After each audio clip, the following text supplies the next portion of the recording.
Assalamualaikum warahmatullahi wabarakatuh. Saya Nela Roza Amelia dengan NIM 19111300062, Prodi Ekonomi Syariah 5B, mata kuliah Sejarah Pemikiran Ekonomi Islam, dengan membahas pemikiran ekonomi Islam pada masa Al-Syabani. Biografi Al-Syabani. Abu Abdillah Muhammad bin Al-Hasan bin Fardad Al-Syabani lahir pada tahun 132 Hijriah atau 750 Masehi di kota Wasit, ibu kota Irak pada masa akhir pemerintahan Bani Umayyah.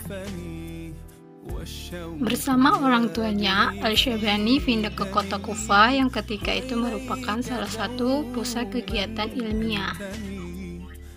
Di kota tersebut, ia belajar fikih, sastra, bahasa, dan hadis kepada para ulama setempat seperti Mus'ar bin Khadam, Sufyan Tsauri, Umar bin Dams, dan Malik bin Makhul.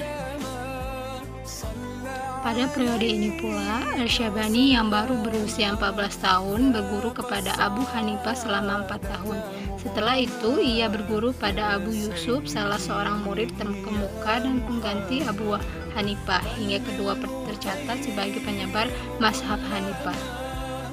Al-Syabani meninggal dunia pada tahun 189 Hijriah atau 804 Masehi di kota Alai di Teheran pada usia 58 tahun.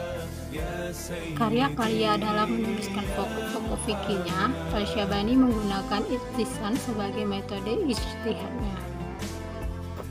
Kitab-kitab yang diklarifikasikan tergolong menjadi dua, yaitu Zahrir al-Riwayat, yaitu kitab yang dituliskan berdasarkan pelajaran yang diberikan oleh Abu Hanifah seperti Al-Mabsut, Al-Jami al-Kabir, Al-Jami al-Sahir, Al-Syir al-Kabir, Al-Syir al-Sahir, dan Al-Ziyadat. Kemudian Al-Nawadir, yaitu kitab yang dituliskan berdasarkan pandangannya sendiri seperti Amali Muhammad fi al-Fiqi, Al-Ruqayyat, Al-Mukraj fi al-Hiyal, Al-Rad ala al-Madinah, Al-Ziyadat, Al-Arsar, dan Al-Khabs. Pemikiran ekonomi Al-Syabani. Al-Khabs atau kerja. Al-Syabani mendefinisikan Al-Khabs kerja sebagai cara mencari perolehan melalui berbagai cara yang halal. Dalam ilmu ekonomi, aktivitas tersebut dikenal sebagai aktivitas produksi. Kekayaan dan kefakiran menurut Al-Syabani. Dia menyatakan bahwa apabila manusia telah merasa cukup dari apa yang dibutuhkan, kemudian berfokus pada kebajikan, sehingga mencurahkan perhatian pada urusan akhiratnya adalah lebih baik bagi mereka. Klarifikasi usaha pertanian menurut Al-Syabani.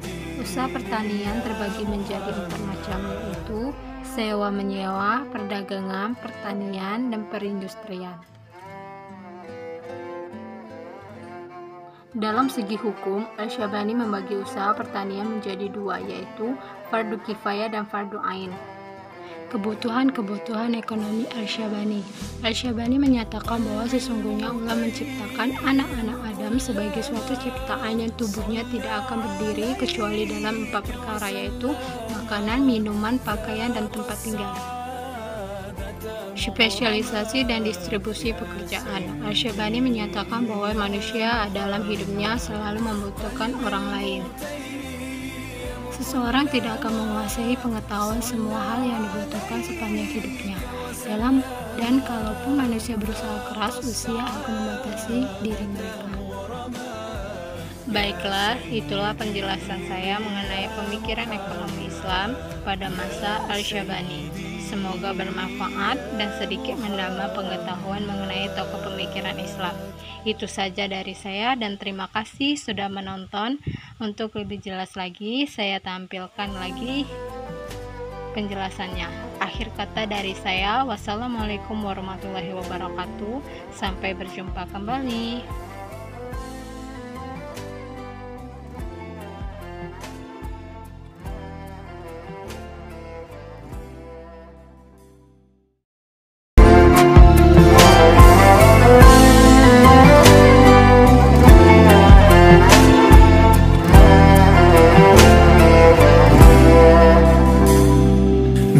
ملهمي يشدو فمي والشوق يجري في دمي ويل إليك دوما أنتمي يا سيدي يا محمد.